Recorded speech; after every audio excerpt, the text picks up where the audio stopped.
वेतन कटवाकर लगातार दूसरे दिन हड़ताल पर रहे 2500 बैंक कर्मचारी। बैंकिंग सेवाएं प्रभावित। गांधी चौक पर दिया धरना, लघु सचिवालय परिसर तक निकाला विरोध मार्च। 2 दिनों में करीब 1000 करोड़ का लेन देन हुआ प्रभावित।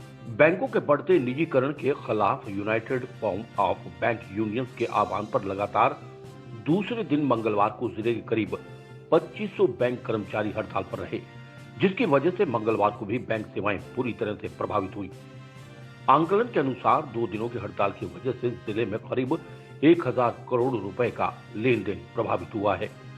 वहीं दूसरी तरफ हड़ताल पर गए बैंक कर्मचारियों के वेतन में भी 2 दिनों की कटौती की गई है। मंगलवार को अखिल भारतीय पंजाब नेशनल बैंक अधिकारी संगठन ने शहर के गांधी चौक पर धरना प्रदर्शन कर सरकार के खिलाफ जमकर रोष प्रकट किया। रोषित बैंक कर्मचारियों ने सरकार के खिलाफ नारेबाजी करते हुए चेतावनी दी कि अगर उनकी मांगे पूरी नहीं की गई तो हड़ताल को अनिश्चितकालीन भी किया जा सकता है।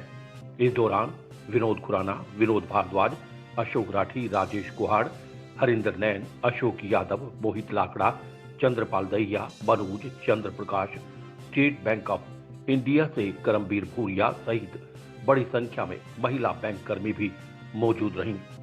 बैंक कर्मचारियों ने गांधी चौक से लघु सचिवालय परिसर तक निकाला विरोध मार्च। बैंक कर्मचारियों ने निजीकरण के खिलाफ शहर के गांधी चौक से लघु सचिवालय परिसर तक विरोध मार्च भी निकाला। इस दौरान रोषित बैंक कर्मचारियों ने बताया कि सरकार बैंकों के राष्ट्रीयकृत स्वरूप को समाप्त करने की कवायद में जुटी हुई है। सभी सरकारी बैंकों को धीरे धीरे निजी क्षेत्र में बेचने की तैयारी चल रही है। आम बजट में सरकार ने 2 सरकारी बैंकों का निजीकरण करने की घोषणा भी की है। निजीकरण को सरकार बढ़ते एनपीए को बता रही है, जबकि कुल एनपीए का 80% हिस्सा देश के चुनिंदा उद्योगपतियों के कारण है। सरकार डिफाल्टरों पर शिकंजा कसने की बजाय उन्हें कई प्रकार की रियायतें देती है। बैंक कर्मचारियों ने सरकार से सवाल किया कि जब सहारा समूह प्रमुख को गिरफ्तार करके बैंकों के कर्ज की वसूली की जा सकती है तो अन्य कर्जदारों से ऐसा क्यों नहीं किया जा सकता। उन्होंने बताया कि बैंक के निजीकरण से सार्वजनिक बचत के लिए अधिक जोखिम, लघु बचत योजनाओं पर ब्याज की कमी और सेवानिवृत्त वरिष्ठ नागरिकों, पेंशन भोगियों के लिए बचत करना मुश्किल होगा। बेरोजगार युवाओं के लिए रोजगार के कम अवसर पैदा होंगे। ग्राहकों के लिए अधिक सेवा शुल्क वसूला जाएगा। कर्मचारियों ने बताया कि बैंकों के निजीकरण से जनता की बचत पूंजी पर बड़े पूंजीपतियों का कब्जा हो जाएगा और वे इस पूंजी को अपने हित के हिसाब से इस्तेमाल कर सकते हैं, जिससे आम आदमी को परेशानी झेलनी पड़ेगी। बैंकों में निजीकरण के खिलाफ 2 दिनों की सांकेतिक हड़ताल बैंक कर्मचारियों ने की है, जिसमें जिले के करीब 2500 कर्मचारियों ने भाग लिया।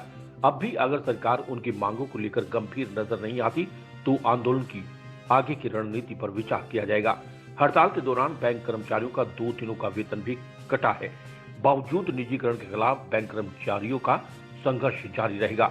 निजीकरण से बैंक कर्मचारियों से ज्यादा आम आदमी को परेशानियां झेलनी पड़ेंगी। सरकार के गलत नीतियों के कारण ही बैंकों का एनपीए बढ़ता जा रहा है। निजीकरण से आम आदमी के लिए बैंकिंग सेवाएं काफी महंगी हो जाएंगी। All India bank officers confederation district secretary. Sir, हम बैंक को प्राइवेटाइज होने से रोकना चाहते हैं, इसीलिए हम प्रोटेस्ट कर रहे हैं और ये हड़ताल 2 दिन चलेगी। अगर गवर्नमेंट पे कोई इफेक्ट नहीं हुआ हमारी हड़ताल का तो हम इसको और आगे अनिश्चितकालीन तक भी रेफर कर सकते हैं। सर, परेशानी तो होगी लेकिन हम जनता के लिए लॉन्ग टर्म में जनता का ही बेनिफिट है, इसीलिए हम इस हड़ताल पे हैं। लेकिन फिर भी बैंकिंग सिस्टम में अल्टरनेट डिलीवरी चैनल कंटिन्यू हैं, जनता उसके थ्रू अपने काम कर सकती है। एटीएम्स चल रहे हैं, सिर्फ काउंटर्स और ब्रांचेस बंद हैं और उन्हीं के लॉन्ग टर्म बेनिफिट को देखते हुए हम इस हड़ताल पे हैं ताकि वो बैंकिंग सर्विसेज से जुड़े रहें। अगर वो प्राइवेटाइज हो जाते हैं बैंक तो उनसे बैंकिंग सर्विसेज कट जाएंगी और they will not be able to afford this any further. सारे बैंकों से सभी कर्मचारी और अधिकारी वर्ग के लोग इकट्ठे हुए हैं या गांधी चौक पर यूनियन बैंक के सामने। उसके बाद हम यहाँ से एक मार्च निकालेंगे जिसमें हम पूरे शहर को कवर करते हुए वापस यहीं को लौटेंगे। एक बात मैं आपसे और कहना चाहूँगा कि हमारा कोई पर्पज़ जनता को परेशान करने का नहीं है। हम मजबूरी में हड़ताल करते हैं। हम सरकार से यही मांगते हैं कि जो वो मैसेज कॉरपोरेट को मतलब बैंक बेचना चाह रही है उसमें नुकसान हमारा तो है क्योंकि हम तनख्वाह कटवा के बैठे हैं। छुट्टी तो है नहीं, तनख्वाह कटवा के बैठे, हमें कोई शौक नहीं है। साथ ही साथ हम पब्लिक से भी ये निवेदन करते हैं कि इस बात की ग्रेविटी को समझे कि जो निजीकरण होने जा रहा है उसका उन पे क्या इफेक्ट पड़ने वाला है।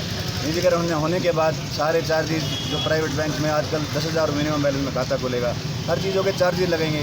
जो गरीबों के खाते सरकारी बैंक खोलती है वो प्राइवेट बैंक उनको सेवाएं नहीं देगी। तो ये हमारे देश की जो समस्या है, जो हमारी बेसिक नीड है, गरीबी को निपटाओ या सारी जो सरकारी स्कीम्स हैं हमारी लागू करते हैं। हमारे सोनीपत डिस्ट्रिक्ट में लगभग 300 शाखाएं हैं और सारी पे ताला लगा है। प्राइवेट बैंकों को छोड़ के सब बैंक बंद है। 2 दिन की सांकेतिक हड़ताल थी। अगर सरकार हमारी मांगों को नहीं मानती है या उस पर गंभीरता से विचार नहीं करती है तो हम अनिश्चितकालीन के लिए भी सोच सकते हैं। नाम जितेंद्र सरदाना है sir, all India bank officer confederation में मैं सह सचिव। सचिन कुमार की रिपोर्ट।